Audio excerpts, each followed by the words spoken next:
Ang dalawang top teams ngayon sa West, OKC at Minnesota, as of February 6. Yung Timberwolves, merong Anthony Edwards at Karl Anthony Towns. May combine na 48 points per game. Meron din silang veteran player na si Rudy Gobert at si Mike Conley. So combine ng veteran at young player yung lineup ng Minnesota. Ang OKC naman, merong SGA, Chet Holmgren, isama natin si Jalen Williams na meron silang tatlo na combine na 66 points per game. Isang rookie, isang sophomore at isang veteran player. 6 na taon na naglalaro sa NBA si SGA. Sa dalawang teams na yan, sino ang tatagal para maging isang West Conference contender or playoff contender team? Ang nasa top 6 ngayon sa West, bukod dun sa dalawa, Clippers, Nuggets, Kings at Suns. Pero hindi pa talaga sigurado kung sino yung papasok sa top 6 hanggang top 8. Sinasabi ng iba na yung mga teams kapag may assurance ng pasok sila sa postseason, umiiwas sa mga contender na team para sa series.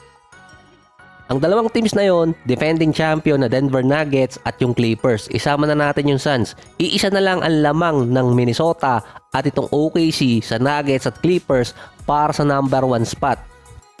Ang nagtatapat naman sa playoffs based sa standing, number 1, 4, 5, and 8. Ito yung isang side. Doon naman sa kabila, 2, 3, 6, 7. Highest to lowest naman ang matchup nun sa first round.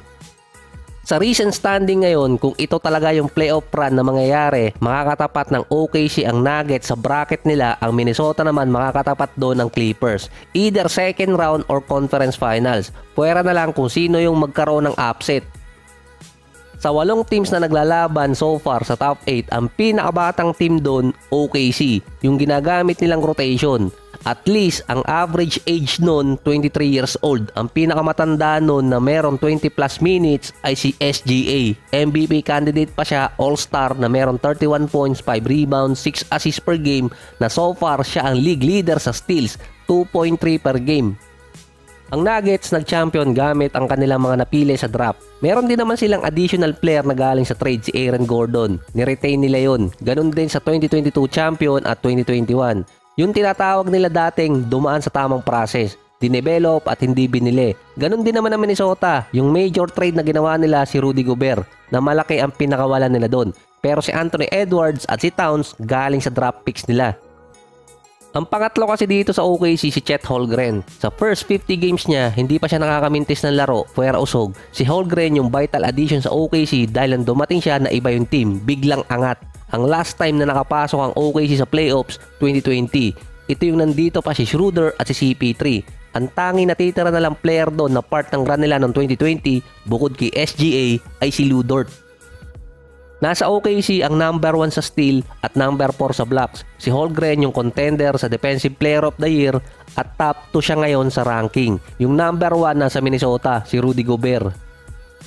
Si Victor Wembanyama, magdadalawang isip kasi ang isang offensive player dahil sa haba ng mga kamay niya. Konting galaw niya, aabutin niya. Si Holmgren naman, iba. Madali siyang makarecover sa defense. Tumalaw na siya, naipasa na ng kalaban yung bola, mahahabol pa rin niya. Si Wemby, ganun din naman pero yung strength niya yung length.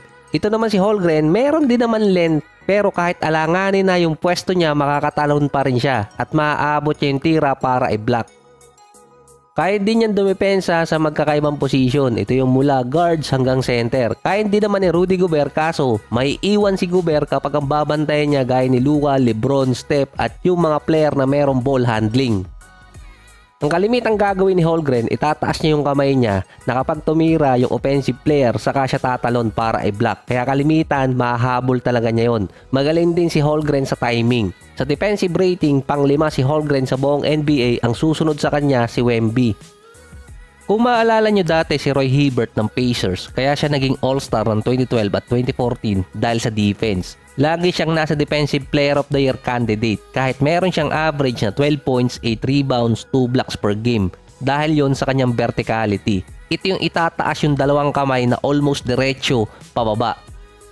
Kapag kasi ginalaw yung mga kamay na parang tawag dito na payungan mo yung offensive player, malaki yung chance na tatawagan ng foul. Si Chet Holmgren nagagawa ngayon ang ganun defensive style na verticality. Itataas niya lang yung dalawang kamay niya para i-block yung tira ng kalaban, kaya ngayon mataas yung defensive rating niya at nasa Defensive Player of the Year candidate. Yung verticality rule sa basketball yun, lalo na sa NBA kapag magko-contest ng tira. Pinaka-basic principle nun, naka-align pataas mula kamay hanggang paa. Pataas din yung angulo ng defensive player. Pwede niyang i-block yung bola sa taas na. Hindi siya pwedeng gumalaw pa sideway. Si Holmgren ang isa sa mga nakakuha ng rule na yon or sinabi nila nakamaster na.